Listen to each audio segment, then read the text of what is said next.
The Fringe Podcast, Season 5, Episode 12, Through the Looking Glass, and What Walter Found There. This is John Noble, and you're listening to the Fringe Podcast.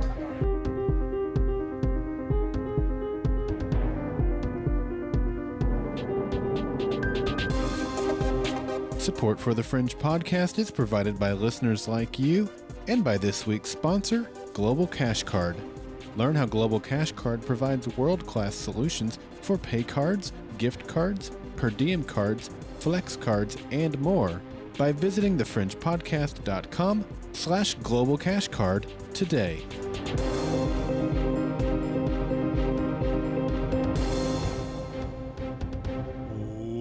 Welcome back to the Fringe Podcast, a podcast dedicated to the Fox television show Nashville. Now, isn't there currently a show on TV called Nashville? Yes. And I don't think it's been canceled. But this is a different Nashville, or are you just... I guess it was in our list, Daryl. Yeah, you're right. It was in the list. Well, the list can't be wrong. That's right. Unless you added. No, I haven't touched it since last spring. You haven't touched our list? That's right. There's plenty in there, so I haven't done anything with it. If using the list is wrong, I don't want to be right. Right. So, Clint, how you doing, man? Good. I'm a list lover. Good. You come from a long list of listers. What? I don't know. Let's talk about Fringe instead today. Okay. Through the Looking Glass, What Walter Found There, written by David Fury, directed by one of my favorite directors, Jon Cassar. Right, which we've had on our show before. We did. We had him on back in season 2. Mm-hmm. And he did the episode What Lies Below? Earthling. I always get those two mixed up. And I guess because they both have to do with cosmonauts? Mm-hmm. No, they don't. I don't know.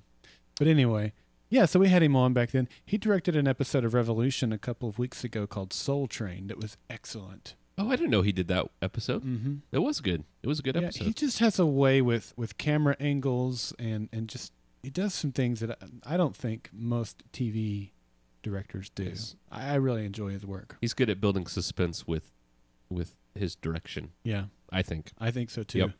Yep. So yeah, this episode directed by him, written by David Fury. And you and I have kind of dogged a little bit, or maybe a lot of it in someone's opinion, but the episode Alone in the World from season 4.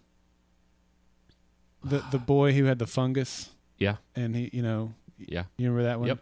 That one was written by David Fury. But aside from that, David Fury has written some of my favorite episodes. I love his work too.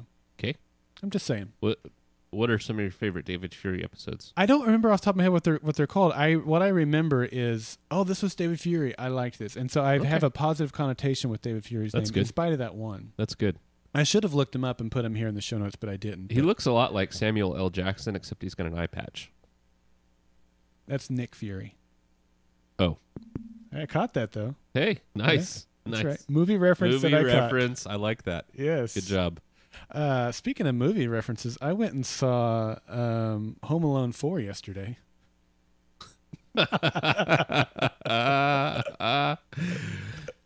Daryl? Yes? That may have been your funniest joke on the Fringe Podcast. If you guys haven't seen Skyfall yet, a.k.a. Home Alone 4, you'll get that when you do see it. But yeah, I went and saw Skyfall yesterday. What'd you think? It was all right. It was a James Bond flick. You don't go to a James Bond flick expecting it to be an Academy Award-winning movie. I do. But it was all right. It was pretty good. It wasn't the worst. No. It wasn't the best. It was not Casino Royale. Yes. It was also not Quantum of Solace. Yeah. So. It was. Yeah. I thought Sam Mendes, who's another director. He directed it, yeah. Favorite of mine. Yeah. Did a good job. Yeah. So anyway, I'd give it probably 7 out of 10. Yeah. For a Bond flick, I would give it. On the Bond scale, it gets boosted a little higher. I love James Bond. There are some. Yeah. Like the last couple that Pierce Brosnan did. They were pretty bad. Well, there was one that was good and one that wasn't very good. Yeah. And some of the Roger Moore ones I didn't care much for, but pretty good. I think Daniel Craig is an excellent James Bond. Do you? Yeah. He's all right. I mean, he's not Sean Connery. Right, I know. Although somebody tried to tell me that he is better than Sean Connery, that he's the best James Bond. That's like my son saying that the Kingdom of the Crystal Skull is the best Indiana Jones movie. No. Oh, sorry, we chased a rabbit trail there, folks. Didn't mean to. Or the last episode of Lost is the best episode. No, I won't even say that. But anyway, let's get pretty good when that bomb went off, though. Let's get back to Fringe here with the Fringe Binge. It's time to get the scoop on Fringe. It's the Fringe Binge. The Fringe Binge. All right, we have a lot of new information to share with our folks this week for the Fringe Binge in the way of episode titles, episode dates, and some of these are still a little bit uncertain, but we're going to share with you what we know. What we know for sure is next week, November the 16th, is going to be episode 7, and that is called 5/20/10. We also know that episode 8 is going to air on December 16th, so we're going to have a few weeks off there. So between November the 16th, we'll have a break until we come back on December the 7th, and that December the 7th episode, episode 8, will be called The Humankind. Uh-huh. Not sure what that means. And then we have Seems a like couple... That's an album title. Does it? Yeah. All right, you can look that up. Then we have a few things that are questionable here. We believe, and we're pretty sure on this, episode 9, which remember is going to be the out-of-the-box episode for this season, is going to be aired on December the 14th, and it's going to be called Black Blotter. The date and the name of that episode are both under question right now.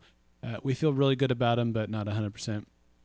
We also believe that episode 10 will air on December the 21st, and then there's going to be another break. And Fringe will come back, we believe, on January the 11th.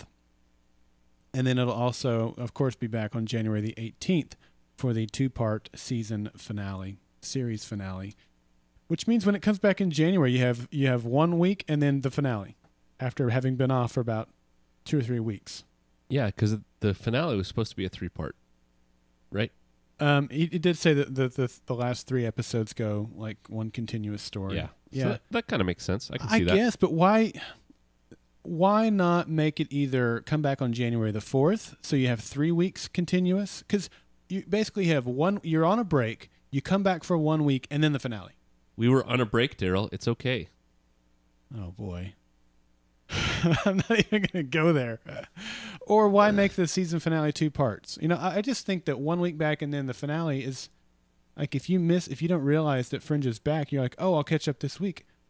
You've missed the penultimate episode to the finale. Oh, I don't know. You understand what I mean? Well, I understand what you mean, but I don't know that I necessarily agree with that. 10 years ago, that probably would have been a big deal. There's so many ways to get the last episode before the finale now. You're right. Hulu, but still, I don't like it. Fox.com. What that does mean, though, is when I'm in Las Vegas for New Media Expo, I don't have to worry about podcasting that week because it is off that week. Yeah. So, I mean, that's good. That's like the silver lining for me personally, but because I was really wondering how we were going to work the podcast that week. Well, there's not going to be a podcast while I'm in Las Vegas, but anyway, the series finale will be on January 18th, and it will be back on January the 11th leading up to that. And speaking of series finale, Clint, what did you and I do yesterday? Watch James Bond. Okay, besides that? We had lunch at Texadelphia. Okay, keep going. Let's see. I fixed my dryer. I'm sorry, folks. I don't know what to do with him. It's not my fault. I can't control him. And we shopped. We shopped finale locations. We did. You all right there? You having some mic cord problems? I am. You having some English language problems too? I am. Yeah. Okay. Yeah, so we shopped around for some finale locations. Nothing has been settled yet. We have one location that we looked at. We looked at probably 7 different venues yesterday. Only one of them will work, but it will work. But we're going to look at a few more this week. We hope to have an announcement for you next week on when the finale will, or where our finale party will be, so that you guys can start booking hotels around that location. Along with what we're looking at this week is working with a hotel to get a special deal on some rooms and a conference room. That's all up in the air right now. So just hang tight for hopefully just another week. We're going to try to get something by next week, but it's a lot to get done when Clint and I are both trying to manage families and full-time jobs and all that stuff. Jobs. But we're working diligently on that. But you can go ahead and book all your reservations as far as travel arrangements to Oklahoma City on January the 18th for our finale party. That's right. Okay. Anything else in the Fringe binge? I don't think so. I was going to mention The Humankind, which we talked about. It was a book by Alexander Barron about his, let's see, this was a story of World War II war stories. Okay. A book, a collection of World War II stories. So there's that for you. Okay. I've got one more thing here that I think is pretty stinking cool. And that is, we got some news this week. This comes from sfx.com. And I think it's a UK site if I remember right, but I could be wrong. But there's some new information about Joel Wyman's new series. Now, we mentioned, gosh, it may have, I don't know if it was like the first episode of this season or if it was even one of our episodes last season. We've known for a while that he's working on a new show. That's what I'm trying to get at. This is from him. He says the new show, which doesn't have a formal announced title yet, is a buddy cop show set in the near future where human cops are partnered with advanced human-like androids. So kind of like me and Clint here at the Fringe Podcast. He's the advanced, you're android. Which one are you, Daryl? I'm the human-like person. You're the advanced android. So I'm not able of making mistakes. I'm not capable of making mistakes. You're not capable of owning up to your mistakes. Oh. Or acknowledging them. And this is a quote from Wyman. He says, the new show is very exciting, big, and bombastic. It celebrates and investigates some really interesting ideas about humanity versus technology. It's a cool landscape, and everything I learned from Fringe as a storyteller is going to be poured into that, and everything JJ has learned will go into it so I can pull from his amazing expertise.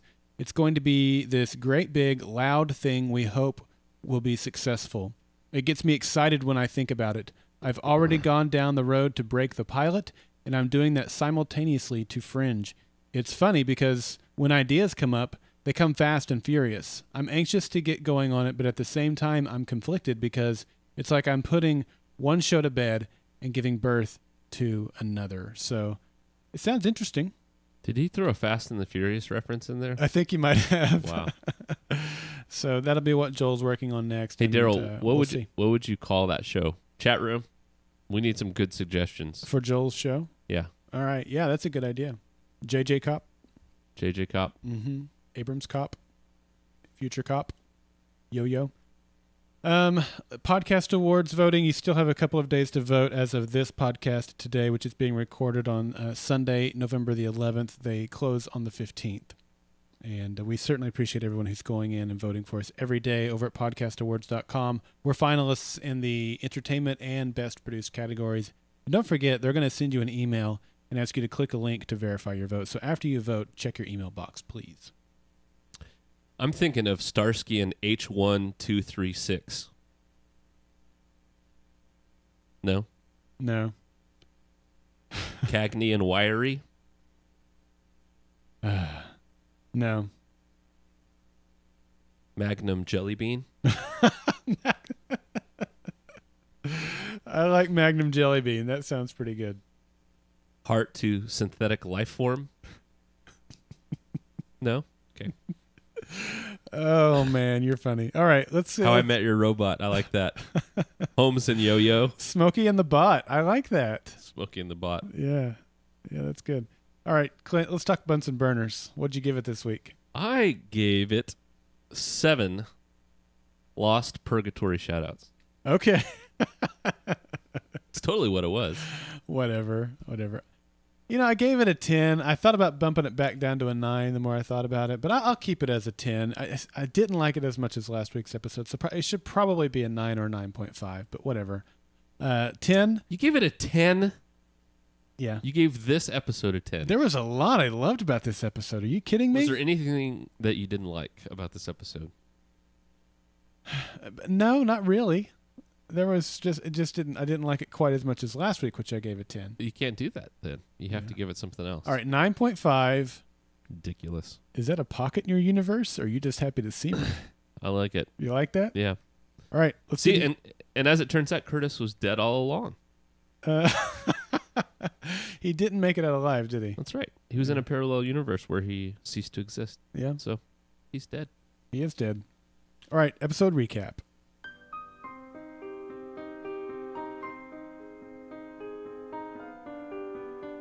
The episode begins in the lab with Walter. He uses the laser to free a tape from the amber. He watches the tape and heads out alone. At Edda's home, Peter sits alone in the dark. He hears a noise at the door and takes cover, but it is only Olivia. She has come looking for him since he never came back to the lab. She tells Peter that she wants to go through this together and she needs him to talk to her. She notices a bandage on the back of his neck, but he lies and covers up the real reason for it being there. Meanwhile, Walter arrives at the apartment and is unknowingly spotted by a surveillance camera. He enters the building and goes up to apartment 413. He takes out his notes, steps off a carefully choreographed pattern, and disappears into thin air. Windmark is notified of the surveillance and gathers up a team to go investigate. Olivia and Peter arrive back at the lab, and Astrid tells them that she has just discovered that Walter is gone. They notice the video camera and look over the newly uncovered tape. They take the camera with them and head out to apartment 413. At the apartment, Walter has entered into a pocket universe, a universe in the membrane between the two universes. Walter and Donald created the pocket universe to hide something very important that is needed to get rid of the observers. Walter finds himself in a strange, misshapen corridor of sliding windows and endless loops. He wanders for a while and then encounters a man. The man's name is Cecil, and he has been trapped for what he believes is 5 days. In reality, Cecil has been in the pocket universe for 20 years. Peter, Olivia, and Astrid arrive at the apartment. Peter and Olivia enter the pocket universe while Astrid stays behind.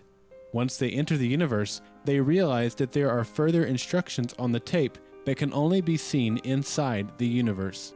Peter and Olivia soon cross paths with Walter and Cecil.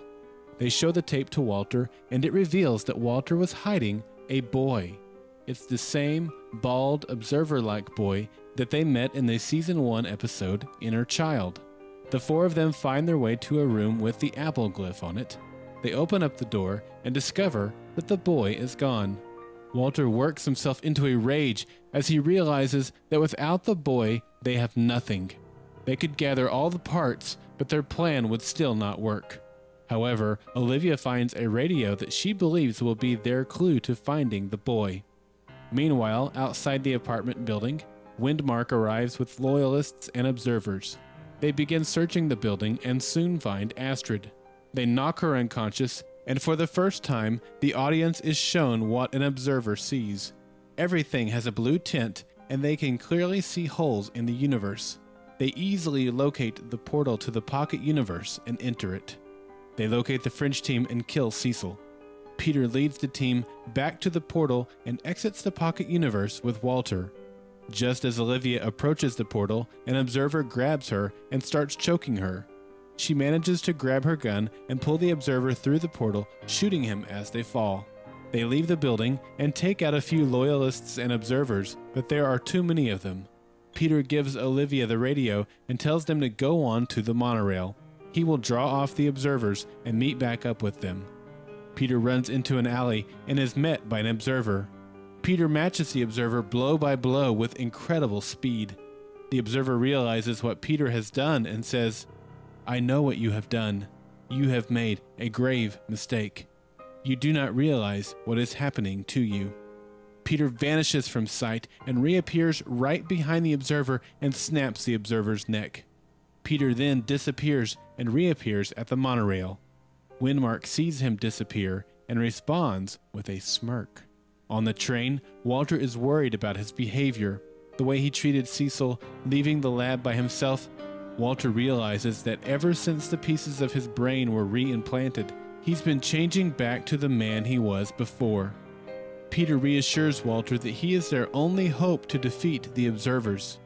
Peter calls Walter Dad and promises that he won't let him go. Peter looks up and sees Olivia sitting nearby.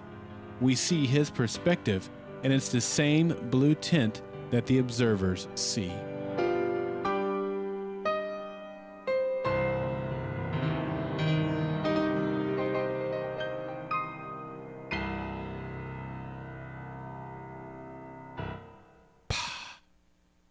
Well, if you're joining us for the live show, you'll see that Clint left to go, I don't know, do what, and then left me here to finish the show by myself. I'm like Garth on Wayne's World. I don't know what to do without you by my side, Clint, now that you've walked back into the room. Check. Everything okay? I had to make out with your wife, so. Wow.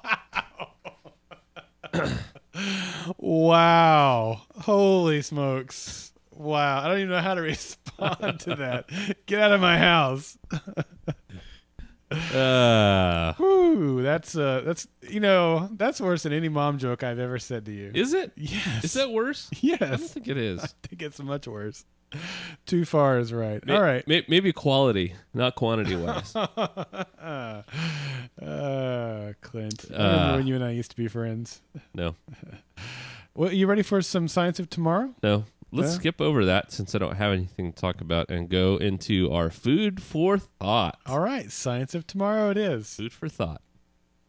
We're looking into the science of tomorrow. We're looking into the science. Oh, Clint, please tell us what's the science of tomorrow. Oh, Clint, please tell us about science. Take us to your wiki leader. So you don't have anything for us this week? Can be parallel universes because we've already talked about that. Right? Already talked about VHS or beta. Yeah. Talked about holograms. Holograms. Holographicals. Yep. I guess we could have talked about body implants, but yeah, I suppose we could have. Really should have more for last week. Yeah. But well, you talked last week about how that wasn't your forte. You're just loving this, aren't you? No, I'm trying a little bit, but not as much as you think. No, but seriously, you talked last week about how that science and you were going to get them confused and mixed around. And I knew it.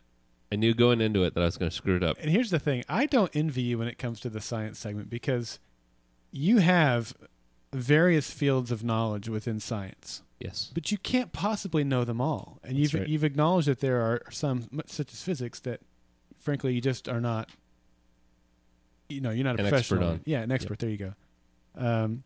And we have listeners who are. And so if you ever get anything mixed around, they're there to correct you. Yes. And I do not envy that position. Yes. So this is good though. This is a legitimate. It's not hate mail. No, it's not. But a legitimate correction. Right? Yes, a correction in love, and we have two of them actually. We're gonna listen to Theresa first. So this is what Clint should have said during last week's Science of Tomorrow. Hi, Daryl. Hi, Clint. This is Theresa from Annapolis, your consulting neuroscientist. I'm calling in to do damage control on Clint's explanation of the autonomic nervous system. There are actually 3 subdivisions of the autonomic: the sympathetic, the parasympathetic, and the enteric. Clint talked about the sympathetic and the parasympathetic, but unfortunately, he got them backwards. The sympathetic is the one that mediates the acute stress response, which is also called the fight or flight response. Its purpose is to mobilize all available resources to respond to a real or perceived threat. When your sympathetic nervous system kicks in, your heart rate goes up, your breathing becomes more rapid and shallow, you sweat, your digestive processes slow down, and the pupils of your eyes dilate. The parasympathetic nervous system does pretty much the opposite, and its functions are sometimes collectively called the rest and digest response. It's all about rest, repair, fully absorbing nutrients, and stuff like that. When it's activated, the pupils of the eyes constrict. So, Peter was expecting a good move on his part to upset the observer and cause pupil dilation, and a bad move on his part to relieve the observer's anxiety and cause pupil constriction. By the way, the enteric nervous system is the one in charge of gut function. Its neurons interweave with the muscles of the small intestine, and it's sometimes called the gut brain. Thanks as always for a great podcast, guys. Glad I could help. And remember, sometimes brains are more trouble than they're worth. Let me go ahead and play Jamal, then I'll let you respond. Oh, man. Yeah, that's right. I'm exhibiting a parasympathetic response right now. And that is? That's where I'm short of breath and looking for the door. And actually, I did that on purpose. I got it backwards. Oh, okay. But, yeah. Hello, Clint and Daryl. This is Jamal, a.k.a. Cortexi Pharmacist from Orlando. I'm calling about your episode that you recorded for an origin story. And particularly, I'm calling about Clint's Science of Tomorrow. Clint, I gotta love you, but I just wanted to help you out with the parasympathetic versus sympathetic nervous systems. You're right, they're both autonomic nervous systems, but you kind of got them switched up with which one is which. The sympathetic is the flight and fight responses. Those are like if a bear attacks you, you're going to respond in a way that should have you running. So yes, you'll have adrenaline rushing through your body, and that will cause your pupils to dilate, basically letting more light in so you can see what's going on. It'll cause your heart to race, to let the blood circulate quicker through your body. Your muscles will get activated, ready to run, ready to get excited. More glucose or sugar will come in your bloodstream to provide energy. You'll breathe harder and deeper in order, maybe more shallow, but you'll breathe more efficiently so you can get more oxygen to those muscles so you can run. And those things are what characterize a sympathetic response, or like the adrenaline rush. So in the case of the observer, the dilation was more so of him getting excited about maybe the bomb exploding. And that's what Peter was trying to focus on. As far as the parasympathetic nervous system, that's more considered rest and digest, meaning that after a big turkey dinner, you end up getting really tired, sluggish, and your body starts focusing on digesting that turkey. That's really where that part of the autonomic nervous system falls into. Basically, it takes all your energy of your body in order to focus on getting the nourishment that you need, digestion-wise. So that's kind of the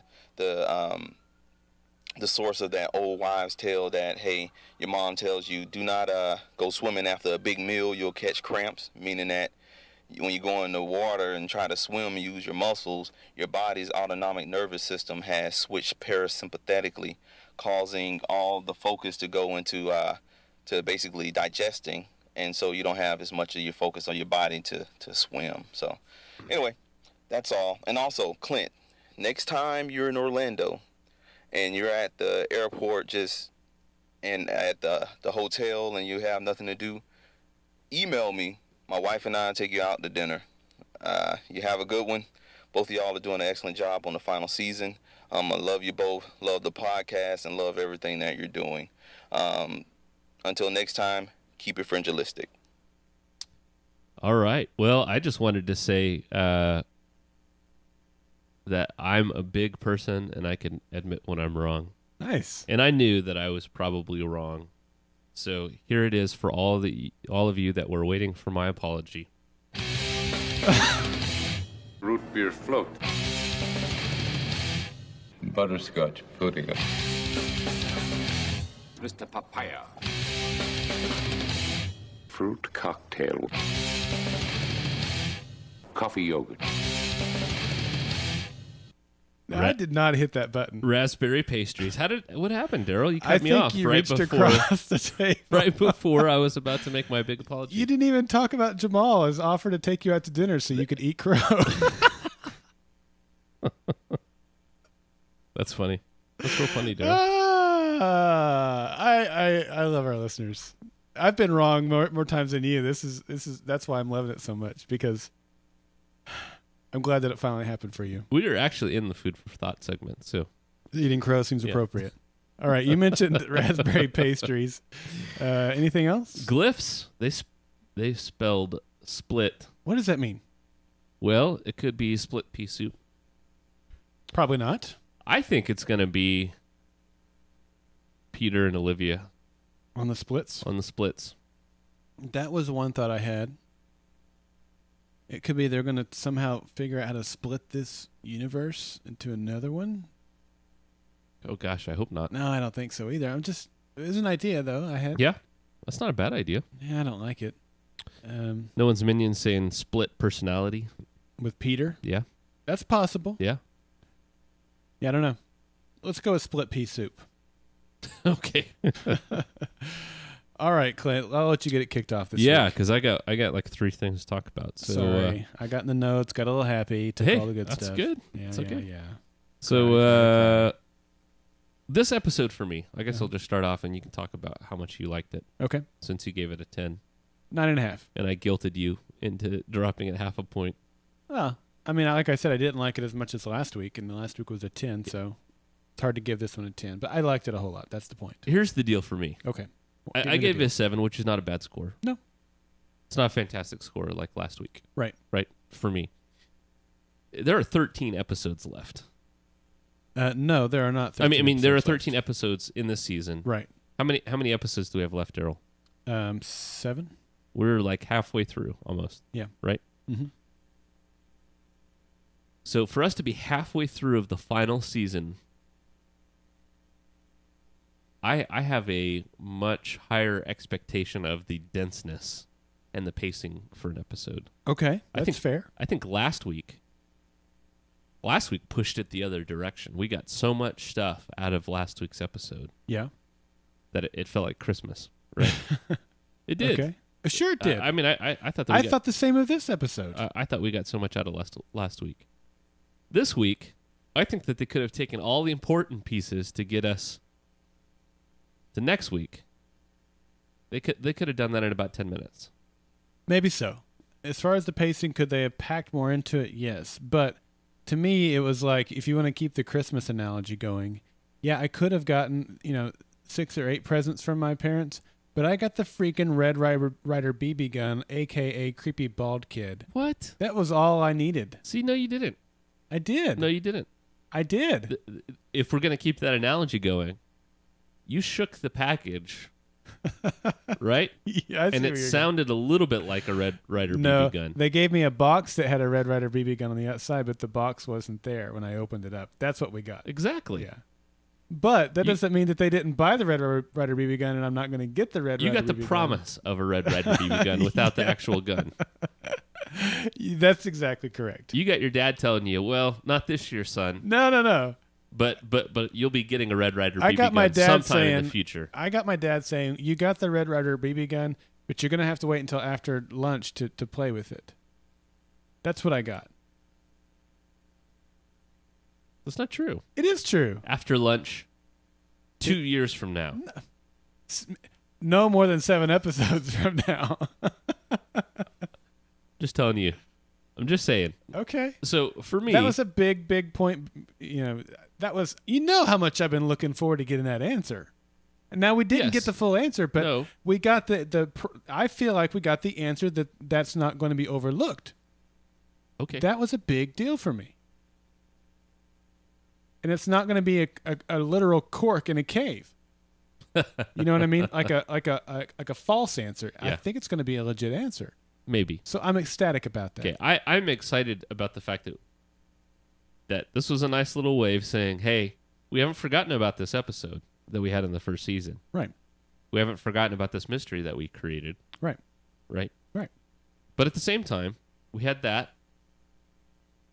We got Peter doing his observer stuff, which was really cool. Right. Of course, it was awesome. The last 2 minutes of the episode. Uh-huh. And then we had the wild goose chase for the tape into a parallel universe, which lasted 40 minutes of the 45-minute episode. 30 minutes of it.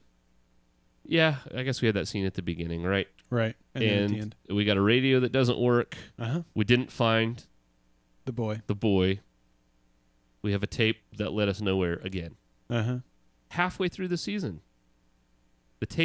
More of the tapes have led us nowhere than have led us somewhere. Well, the tapes are all for pieces that mean nothing until they're all together. Walter made that abundantly clear in this episode. We're missing half the pieces. It's like trying to put a puzzle together with only half the pieces. But you're only halfway through the season. No, what I'm saying is the pieces that we have so far are only half of the pieces. If we had 5 pieces that we were supposed to have halfway through the season, we've got 2. The rocks and the... What else do we have? The blueprint. Yeah, right? Royals has. I forgot about Which that. he doesn't know what it does, right? Yeah.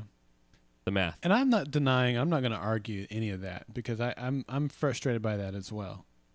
But I feel like to make that argument is to say that this isn't going to mean anything. I'm not saying it doesn't mean... You can't say that yet. I'm not saying it doesn't mean anything. I'm just saying the way that this episode pointed Fringe, the direction that it pointed Fringe, is a direction that I'm not all that excited about. What direction is that? Well, two things, right? We got two things out of this episode. We're gonna dig into the meat of this without me ever intending to. The two directions that that this episode is pointing towards. Okay. Now I'm not saying that is exactly what's going to happen, but we got the sins of the father are being visited on the son and Peter. Peter's gonna make the same mistakes that Walter made, and there's gonna be serious consequences. Yeah, we did. Right? Yep. Which, I think everybody that I know of wants the happy ending. Is that fair to say? Sure. I think everybody wants a happy ending for our characters, not a completely disastrous ending, and that's where we're going right now. Yeah. It's hard to see how they could pull out of this tailspin. Now, I'm not saying they can't. It's just hard to see it. If they do it, and they do it in a glorious fashion, that makes the show that much more awesome. Yeah. So that's route number one. Route number two is we're going to get to the end of the season and this wild goose chase that they went on that got their daughter killed, right, that made Peter do some crazy things, right, is going to turn out to be for naught. We don't have all the puzzle pieces, so either that whole goose chase is going to be a waste of time, or they're going to get to the end and Donald will have already put together all of the pieces. Yeah, and I'll be frustrated if that's the case. If all these tapes were just plot devices to move along for something that didn't matter in the end anyway, then I'll probably be frustrated at that as well. But again, we're not even halfway through the season yet, so we can't make that determination yet. I can certainly understand your concerns for it heading in that direction. And I'm not saying that you are passing judgment on it yet. I'm just saying that I'm, in this case, a little bit more glass half full type of person, maybe, and I'm not ready to condemn it yet. Okay. I wanted a denser episode. Yeah. And I felt like we got it was more like a normal case of the week type episode with some big And I reviews. won't argue that it wasn't as dense as maybe I would have optimally liked. I mean, I said I didn't like it as much as last week. Last week's was very dense. But at the same time, I so much enjoyed what Jon Cassar did visually. I didn't mind spending some time in that rabbit hole of a pocket universe, enjoying what was being done there creatively. And I'm not saying that you're not, but for me, I didn't mind hanging out there for a while and just enjoying all the visuals that we were being served up there. We got the glyphs on the doors. It was funny, last week, we had no idea that CBK was going to come back at any point in this season. That's right. Creepy Bald Kid. Yeah. We hoped that he would, but we had no spoiler on that, no knowledge of that. Right. Nor did we have any knowledge about the kayak that I threw out there last week and said, oh, Peter's going to turn into Kino. Yeah. Did you notice we got the little A-looking type of kayak symbol on one of the doors this week? Yeah, that's cool. So those little things... Nice nod back to the pilot. Yeah, right. I enjoyed just looking at all the details and hunting for Easter eggs and just like I said, the visual stuff that Jon Cassar served up this week. So I was okay with what we got. Okay. I left still hungry, I guess. Okay. In this particular episode. All right. I wanted more out of this episode. I'm sorry, more what? More out of the episode. Oh, I thought you said more Edda this episode. No. Well, we did get a little. I want more Edda. You mean Detta? Detta? Bad. Is it too soon? Too soon, Daryl. Detta? Well, let's talk about where we saw Edda. Where did we see her? We saw her as a hologram in her apartment, like a voicemail type of thing. Yeah, which they played over and over and over again. Did it? Mm-hmm. Was it just me? Well, I know the answer to this question because I know you haven't seen the movie. But did it remind you of Minority Report? I haven't seen. I've seen pieces of Minority Report, so I won't. Yeah, I don't know. Okay.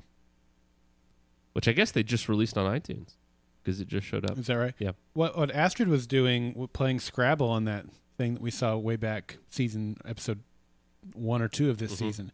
That reminded me more of Minority Report than this did, but I haven't seen all of Minority Report. Well, in the movie, the main character lost his son. Okay.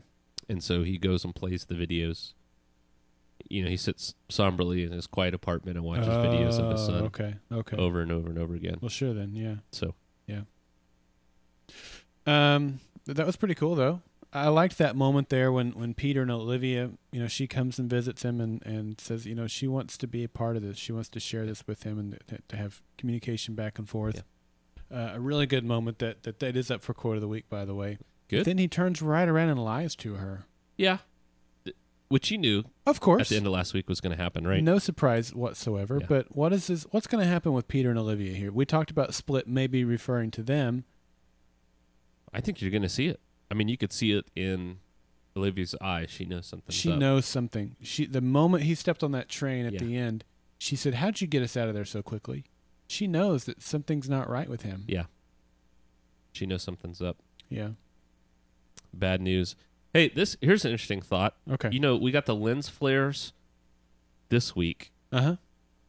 When they're watching the hologram. But the lens flares are actually blue light coming from the hologram. If it turns out that Peter is the original observer, okay, is it possible that he's somehow assimilated Edda's memory into his being and that the blue lens flares are kind of her echo through time? That's pretty out there. That is pretty out there. I'll say no, but I like the creativity of it. Thanks, Daryl. What do you needed think? Some affirmation this episode. Yeah. Are you feeling a little deflated after that? No, that shellacking not at all. that Theresa and Jamal gave you? Not at all. I'm glad there are people out there that are smarter than me. Yeah. I liked the way that so Walter follows the tape, the instructions on the tape, to apartment 413, and then does this really complicated dance that didn't need to be that complicated. Really, all you had to do is angle yourself the right way and walk through the doorway that you couldn't see unless you were an observer or Peter. But it was still kind of the mirror was sitting in complete mirror, and he tried to explain it and said, well, whatever. But that was cool, the way he just disappeared. Yeah. There were a few things in this episode. There were 3 distinct moments where I was like yelled out loud out of shock or surprise. Really? Yes. That was not one of them, but I was like, whoa, that was still cool. Yeah, who was? But I was like, 3 moments when I like yelled out loud. One was when the observer showed up and hit Astrid. Yeah. Shocked me. Yeah. One was when Peter snapped the observer's neck. He goes, he disappears, reappears, snapped the neck. I mean, Peter disappearing is a huge deal. It is huge. Maybe we should just talk about that while we're here. Okay. Because I'm not remembering what the third one is off the top of my head, but I'll remember it probably. But the gun misfiring for me, that was that was cool. And Olivia pulled him through the portal. Yeah. Yeah. And then shooting him. Oh, the third one for me was when the camera turned around and showed creepy bald kid. Oh yeah. Yeah, that was a yell out loud moment for me. Cool. Yeah. So yeah, we saw Peter disappearing a couple of times, like the observers did, and then we see him also with the blue tint on his vision. Is there any doubt now that he's an observer? Yes. Okay. Is that based on his hair still being connected to his head? Yeah, I mean, I think we're seeing, this tech aiding him, giving him observer-like abilities, but he's still human. Okay. And I thought the observer that he snapped his neck, had a very revealing line that says, "I know what you've done." Yeah. And then I can't remember exactly what the quote was, but I know what you've done. I don't think you know what you've done. There are going to be consequences. Right. Do you remember what the exact quote was? No, I had it in the episode recap, but I don't recall exactly what it was. But it was basically You've made a grave mistake. Yeah. Yeah. So, yikes. I mean, really. I mean, so he's got the observer abilities. He doesn't know what he's done to himself. We're over here predicting that it might mean that Olivia and Peter are on the Splitsville. You said it yourself. You don't see a happy way out of this. I don't. I think, I think Walter is kind of hanging on by a thread as it is. Uh-huh. He's hoping, as he said, for Peter to pull him back. Peter's not going to be able to. Peter called him Dad this episode. Yeah. The last time he called him Dad, big change in their relationship the very next episode. That was White Tulip, right?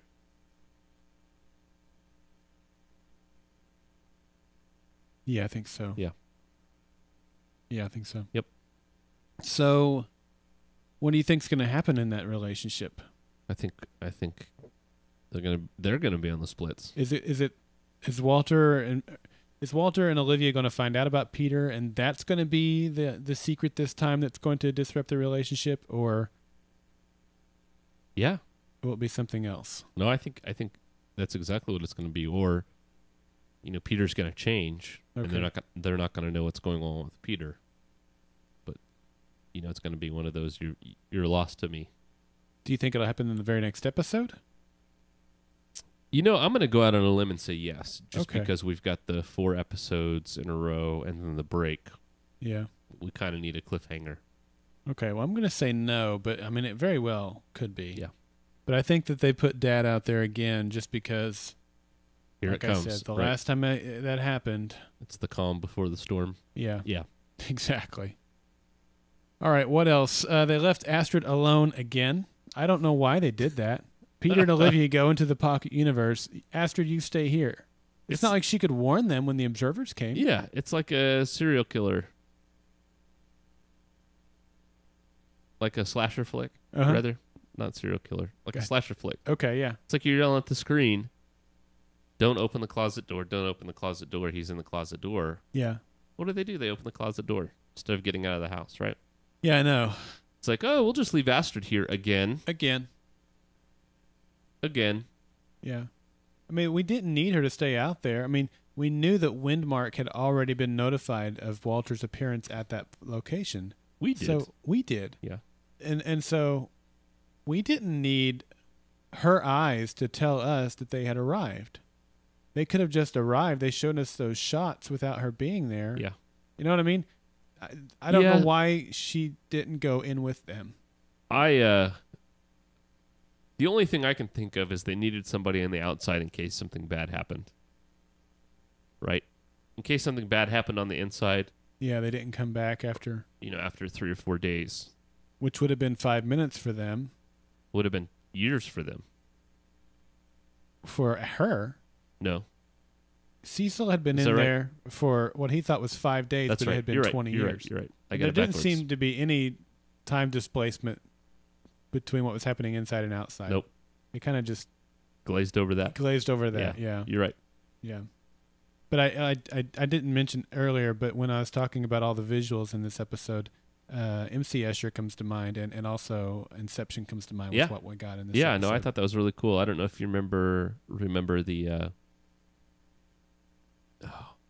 I don't even remember. It was a Matt Smith episode of Doctor Who. I haven't been there yet. Okay. I'm still on David Tennant. It was a 2-parter. Okay. Where they get kind of trapped in this hotel, and in each one of the rooms there's one of their darkest fears. Oh, cool. Yeah, it's kind of sounds cool. kind of like Lock and Key. It was a nod, I believe, to Lock and Key. Okay. All right. Let's see, where are we at here cool. on the show notes? I've not really been keeping up with it. I haven't either. Okay, I see here we finally got the answer to the boy inner child, sort of. We did? We got the answer that he is an observer. I don't was that ever in doubt? I guess it was, maybe. Well, we didn't know. We theorized that he was. He sure looked an awful lot like one, but we didn't know. We got that answer now. Okay. We don't know what his role is. We don't know if he is September. Our other theory that we were just talking about last week with Fringe Peaks, in fact, with his feedback, was whether or not he was September. And we both think that he is, even though that does mean that they were able to occupy or be in the same place at the same time, not physically the exact same space, but close enough. But do you still think he'll end up being September? No. Oh, really? I never thought he would end up being September. Oh, well, I did. I'll stick by it. Yeah. I think so. I don't think he's September. All right. Now, the boy is not Donald, though.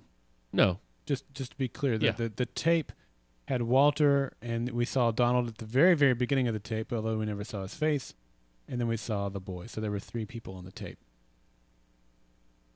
Right? Yes. Okay. All right. So, yeah, who is Donald? Now, this is the second time we've seen Donald's name being mentioned. Yeah, and there's no question at this point that Donald's going to make an appearance at some point this season, right? You think so? Oh, I think he has to. Okay. Yeah. Well, when we first saw him mentioned in the Recordist, I wasn't sure. Yeah. But now there's no doubt. Yeah. Yeah. Now, I threw out a crackpot theory a few weeks ago that Sam Weiss would be Donald. Yeah. Now I think I still think it's crackpot, but I think it has a whole lot more probability than it did 2 weeks ago when I threw that out there. Well, you and I were talking about another theory yesterday, Daryl. Yeah, go ahead. No, that's your theory. I want you to get credit for it. What? Yes. I'm not sure what you're talking about. That Donald is actually a Donald that we know in this timeline. William Bell? No, that's who I think it is. Okay. Because it sounded like William Bell. A Donald that we know in this timeline. Yes. In this universe. You theorized that it was actually Donald Trump. I forgot about this. I'm sorry. I knew that you were setting me up, but I was having nothing of it. Wow. That's right. Yeah, I did theorize that it could be Donald Trump.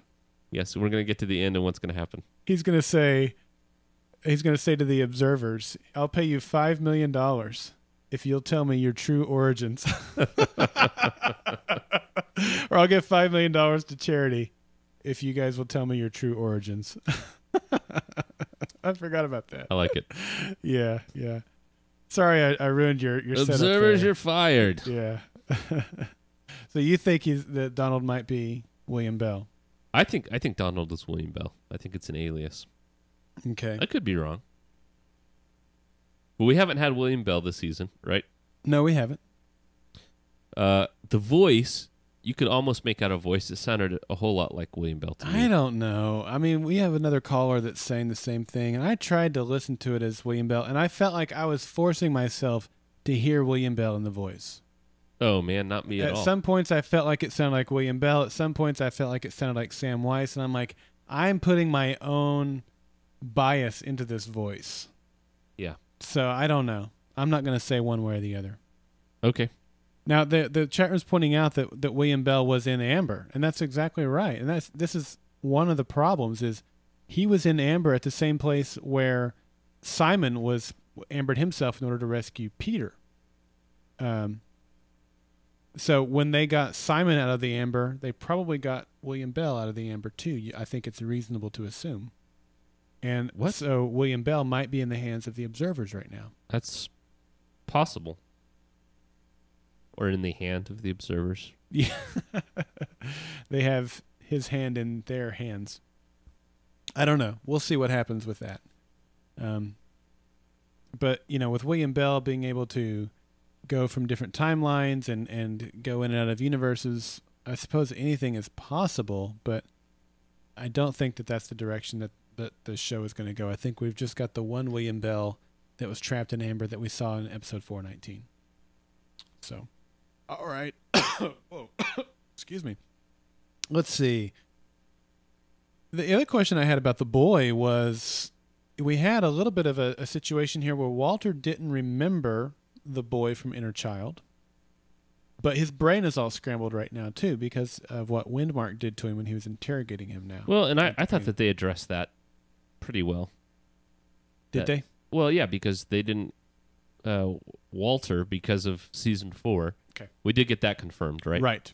That the team we're seeing now is the team that has gone through season 4 where Peter disappeared. That's correct. Right. We did get that confirmed, but that still leads me back to my question. Did Walter not remember the boy because that was handled differently in that timeline? He may not have been there in that timeline. Or did he lose that part of his memory when... Well, he got it back, right?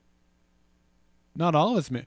See, and this is the other thing. If you think about the conversation with Walter at the end of the episode with Peter, where he's talking about how he has his brain pieces back now, right, and it's causing him to be awesome, full of hubris and all that stuff again, arrogant.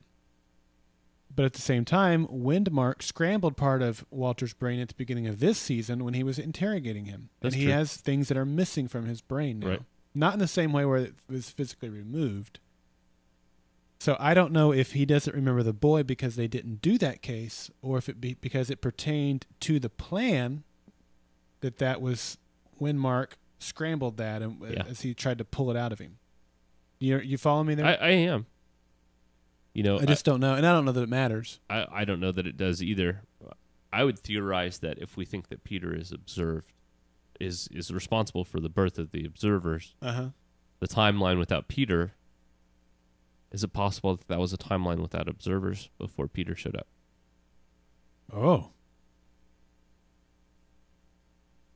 I don't know that we'll ever know the answer to that question. Well, did they address that at the beginning of season 4? I'm trying to remember, where they had pictures of the observers.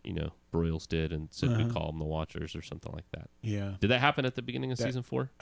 Yes, it did. Okay. Yes, it did. You're right. Okay. So we did get that answer. All right. One other thing I thought was really cool. I'll go back to that. So Walter must have gotten him from the foster family. We saw CBK being driven off by a foster family the last time we saw him. So Walter must have gotten the kid from the foster family and taken him to the safe room in the pocket universe. One other cool thing was, we saw in the room there in the pocket universe was the oxygen whatever. Yeah, the oxygen deprivation machine. Yeah. Is that right? Yep. And we saw back in the first season, and we know from this season on that the observers do not like oxygen-rich environment like we do. Right. And we saw back in season 1 when on Inner Child that he needed less oxygen. They were giving him too much oxygen, and it was hurting him. Yeah. And didn't really think too much of it at the time, but now we know he was an observer and that they don't like oxygen like we do. It's another, ties in nicely. Yeah. So I thought that was really cool. What if, this is another crazy theory. Okay. What if the kid from Inner Child was just a normal kid,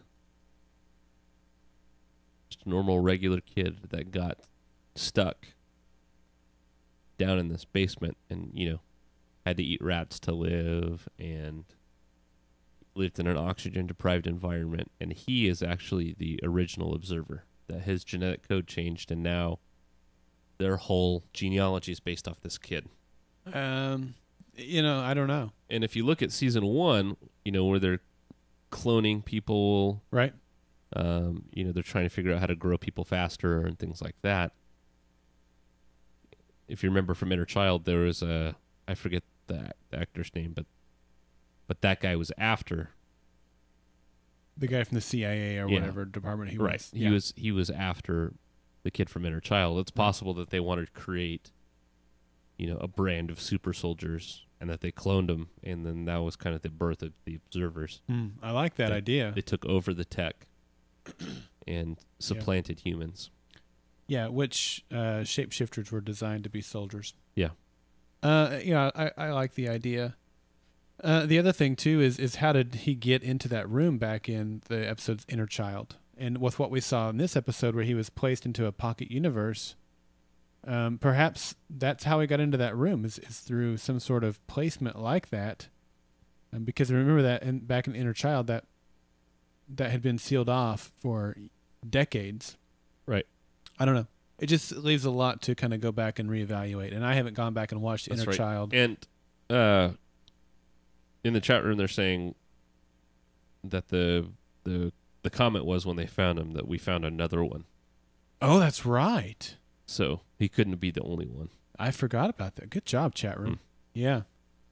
Well, and that's why I'm so excited to have him back into the storyline. I don't think it's just hey, let's give props to the folks who've been watching this show and remember all these little details. I think it's significant, and I think it's going to have a big, big payoff. Not just a cork in a cave.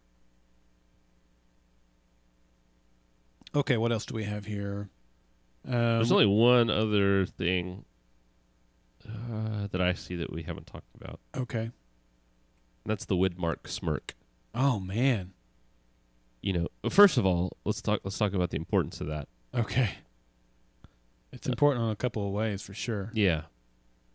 The first of which is that he looked at Peter like this is all going according to plan. I mentioned we talked yesterday. It was the Emperor Palpatine smirk. Yes, it was. So do you think that Windmark knew that Peter was going to do that, and that was all part of the plan? Yes. Windmark. I keep calling him Windmark, but it's Windmark. It is. Wind. Mark. I love what the Bunsen burners have been calling him Skid Mark for a few weeks now. I like that.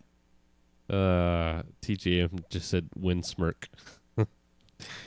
Yeah, I mean, why else would he smirk if it wasn't an Emperor Palpatine moment where he's like, yes, good, everything's going right into my plan. Yeah. Well, two things I would say to combat that. Number one, the observers aren't really supposed to be able to smirk, right? Yes, I was going to go there after in a minute, but you went there. And that's great. The second, because that means emotion of some sort, right? But the second thing is, and this goes back to a comment that was made last week, is that you look at a dog's face and you see him smile, but a dog cannot smile. Okay. Right? Yeah. And so are we attributing some sort of human emotional response to Windmark that he obviously didn't have? That's a great question, Clint.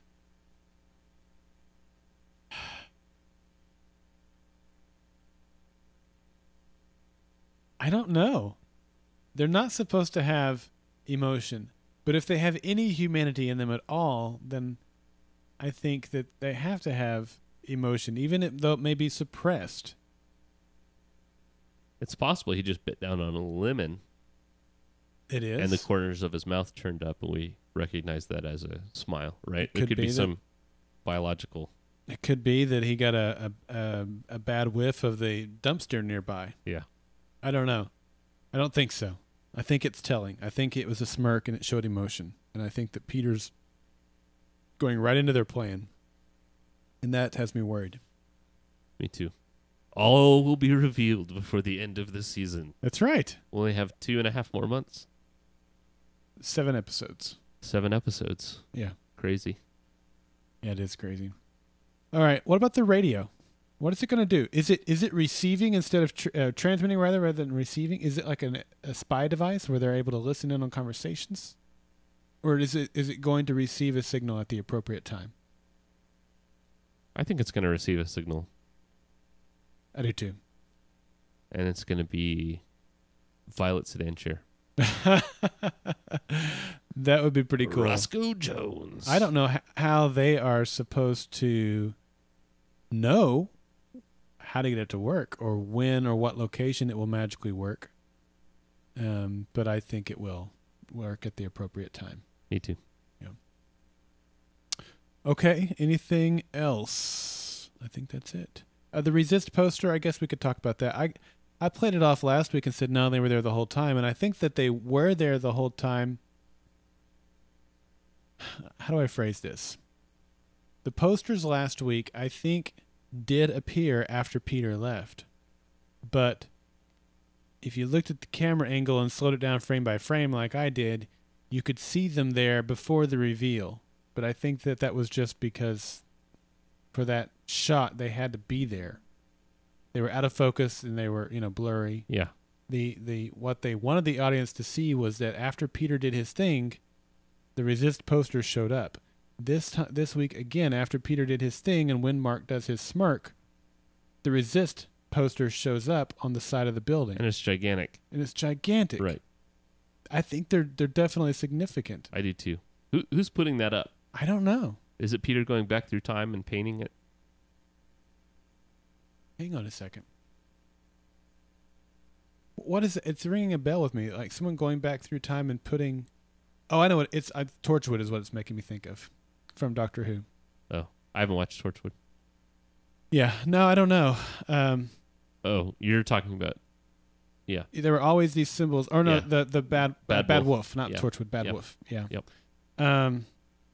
Gosh, that's kind of cool if that's what's going on. But I don't know. They're significant for sure. Yeah. Is it a sign from Edda that she's still out there? She's not dead? I don't think so. It'd be pretty arrogant to paint your face over everything. No, it wouldn't. It would be a sign of hope. I don't think so. Would you? If your dad thought you were dead, would you go out and paint yourself on a 40-story building? Or a 12-story building or whatever the case may be? I would. Let him know that I'm here. You'd paint your face on there? Like Peter was trapped before he came back at the beginning of season 4. He was kind of trapped somewhere. Yeah. Maybe that's where she's at, and she's trying to send signals that she's still there. She's in limbo. Yeah. Yeah. I'm going to throw that theory out. I'm going to go with that. It's crackpot, but I'm going to go with it. That's crazy. I'm not going to put any marshmallows. I'm not going to put any bananas on it either. Daryl, what was our banana bet? Who the dove is. I Yeah. said that it was September, and you said that it was Broyles. Okay. Could Still be. feeling good about that? Yeah. So am I. Okay. Now, what if we're both wrong? I don't think we can both be right, but what if we're both wrong? No bananas or both bananas? No bananas. That's what I think. No Yeah. bananas. All right. Okay. Anything else, man? You have to eat bananas if you're wrong and I'm right. And vice versa. Right. I think that's it. Yeah. I love the episode, and I'm not saying you hated the episode, but I was so satisfied with the tie-ins to previous episodes, and to me the promise that we're going to get CBK and not just an answer to him, but it's going to be a significant part of the puzzle. So I really enjoyed the episode quite a bit. And I liked the episode. I wanted more out of this episode. Yeah. So okay. I gave it 2 points above average. Yeah. All right. It's time for Quote of the Week. Oh, it's the quote of the week. You never know what's gonna happen. Quote of the week. You better get right down and vote for it now. Quote of the week. You never know what's gonna happen. Quote of the week. You better get right down and vote for it now. Word. It's so funny. After you and I just kind of gave our 2-sentence recaps of our feelings of the episode, Totally Addicted says, "I'm with you, Clint," and I can't read it. Xenophila says, "I agree with Daryl." Yeah, it's really cool. We have some both sides represented. Yep. Yeah, It's awesome. That's why we do this podcast together, because we're never on the same page. that's right. I'm always right. All right, Daryl, who won this week? Is it the quote that we agreed that we would not be doing? Well, I don't have it pulled up. What? I don't have it pulled up. So if I press the W on your keyboard, Nothing will happen. nothing will happen? Yeah, Are you sure? positive. Positive? Well, I was gonna say unless you did something, but you couldn't have No. done anything. Yeah, you're gonna have to act it out, and I'm gonna have to make Oh, make gosh. faces. I don't think I can do this. You don't think so? No. I'll try. Just do your best. Whiners always. What? What's the quote? I have no idea where you're going with this. Losers always whine about their best. All right. So yeah, the pain is her legacy. Is I the can't do quote. this. This is going to be terrible. All right. They're reinforcing you in the Ready? chat room. You Thank can you. do this. Yeah. That's what I need right now. And that's why this tape is so important. You must watch it and remember what you both had. What you still are. And you must hold on to that. You must face this pain together. The pain is her legacy to you both. It's the proof that she was here. I have experience in this sort of pain. You can't escape by building walls around your heart or by breaking the universe or by vengeance.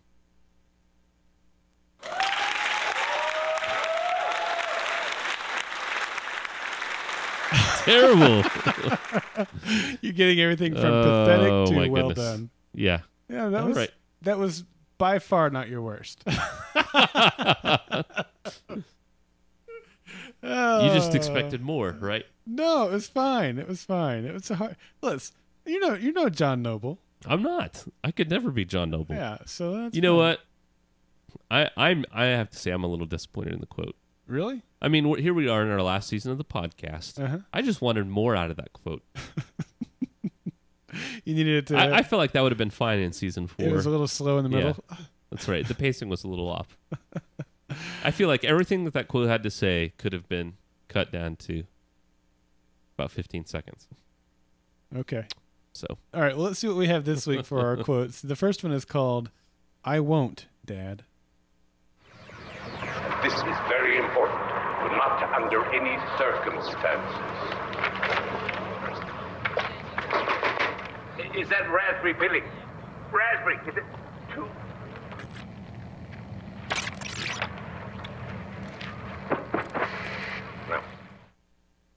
That was raspberry filling. That was the wasn't it? raspberry filling quote. Yeah, I got my hotkey wrong. Well, let's see what happens when I push this hotkey. This one might be I Won't Dad. Do I I know? need to get into apartment 413. Is it occupied? Fourth floor's been red tagged for 20 years. Nobody goes up there. Hey, what's your business here? None of yours. All right, strike two. That's right. That was none of yours. And here's our third quote. It's a mystery. Let's see what this one is. Peter, when you feel like this, I just want you to include me.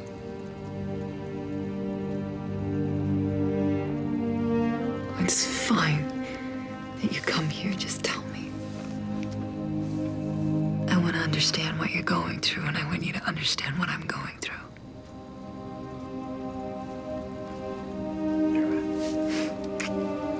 I'm sorry. All right, and I'm hoping I have something assigned to this final hotkey, and it would be I Won't Dad if I've got it done right. Let's find out. Listen to me. I'm not going to let that happen. We need you. You are our only hope to defeat the observers. And I'm going to be here with you every step of the way. Please, son. Whatever happens, don't let me go.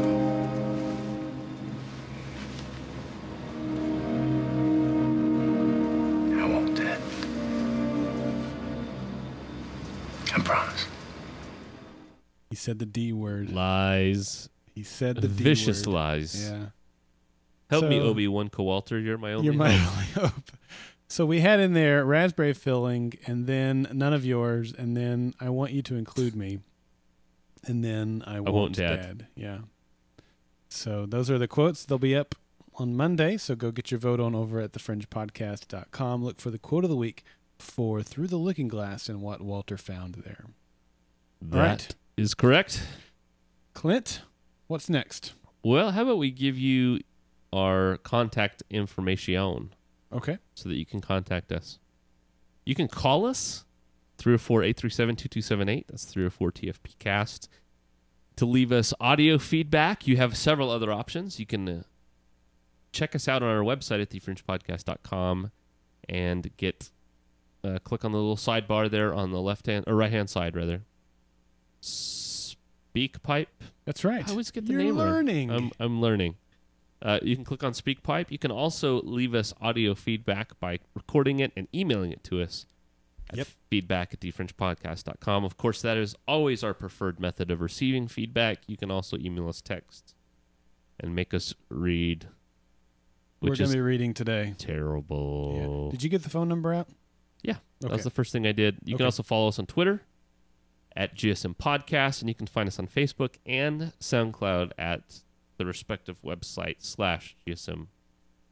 I'm sorry, /Golden Spiral Media. That's right. Yep. If you want to help support us here at Golden Spiral Media, you can go over to goldenspiralmedia.com/support. There you'll find links for our Cafe Press store, so you can get hooked up with some awesome Fringe inspired goodness. You can also find all of our affiliate links to Amazon, Newegg, ThinkGeek, everything we have over there with an affiliate link. And you can also find our donation area over there if you feel so inclined to give us a donation to help pay the bills here at Golden Spiral Media. This is especially, Especially, it's a new word. because I just like to make up new words. This is especially important for the holiday shopping season. Yeah. If you're going out and buying gifts for your family, hopefully cars on Amazon.com or something of great value. Yes. Use our Amazon affiliate link, and that will give us like 3 cents for every Mercedes that you purchase. And will help support your favorite podcast. It doesn't cost you anything. The prices won't be any different. It just gives us a little bit of linking. That's right. You'll revenue. be giving a little bit less of it to Amazon, huh? That's right. And more of it To us. to your favorite two dudes That's right. with good fringe attitudes. And new words. Contest update. The contest is over. It ended this week. Clint and I will be pouring over those this week and announcing the winner on next week's podcast, which will be episode number 14. 514 will be the contest winner announcement, so stay tuned for that. Thanks to everybody that participated in the contest. We got some great entries. It's going to be hard. Yeah, and I've looked over some of them, and man, they are really fantastical. They are. They're amazing. All right, man. Anything else? I think that's it. Stick around for our feedback episode coming right up if you're listening live, or coming out in a couple of days if you're not. That's right. All right, once again, Podcast Awards, podcastawards.com. Go cast your vote. Closes on November the 15th. And until next time, stay Fringe-tastic. And keep it nerdy. The Fringe Podcast and Golden Spiral Media are not associated with Bad Robot Productions, Warner Brothers, or Fox. Golden Spiral Media's use of any and all copyrighted material is only for parody, news analysis, critique, or educational purposes as provided within United States Code Title 17, aka Fair Use. For advertising opportunities, our live show, and other Golden Spiral Media podcast productions, visit goldenspiralmedia.com. Copyright 2012, Golden Spiral Media. Hey, Daryl. Yeah, Clint? I just thought of a good name for the robot buddy cop comedy. Oh, you did? Yes. What's it called? I think they should call it should be a spin-off of Fringe. Okay. And it should be Simon and Simon. Okay. Robot Simon that the observers are making meets his parallel universe buddy, real Simon. They team up to destroy the observers. Huh. That's not too bad. Simon and Simon. I think you can do better. Okay. Bring something better for the next podcast. All right. We have some exciting news to share. Daryl has been selected to speak at New Media Expo, formerly Blog World, taking place in Las Vegas on January 6th through the 8th, 2013. New Media Expo is the world's largest and only industry-wide conference, trade show, and media event for bloggers, podcasters, social media networkers, online communities, internet radio and TV broadcasters, and every type of new media user and content creator. This is where independent content creators, journalists, marketers, internet entrepreneurs, and the world's largest corporations learn about the newest online communication technology, tools, and methods from innovators and industry leaders. Past events have offered more than 100 educational sessions with amazing speakers, including Guy Kawasaki, Mark Cuban, Steve Rebell, Gary Vaynerchuk, Tim Ferriss, Chris Brogan, Paula Berg, and dozens of A-list bloggers and podcasters, award-winning journalists, Fortune 500 executives, and world-renowned online marketers. There is a wide selection of topics ranging from building an audience and community, basic and advanced blogging and podcasting, audio and video tools and techniques, web TV and internet radio broadcasting, monetizing content, social media marketing, how to effectively engage bloggers, and maximizing new media in your business marketing mix. I will be leading a session on tips for fan podcasters, joined by Lost podcasters Jay and Jack Glatfelter and Jason Kabasi from the Walking Dead cast. We will discuss how to choose the right show, how to build a community around your podcast, how to promote your podcast, how to build a relationship with a TV network, and how to properly conduct interviews. Check out all the amazing content offered at New Media Expo and book your ticket today by visiting goldenspiralmedia.com/New Media Expo. I can't wait to see you in Las Vegas, January 6th through the 8th.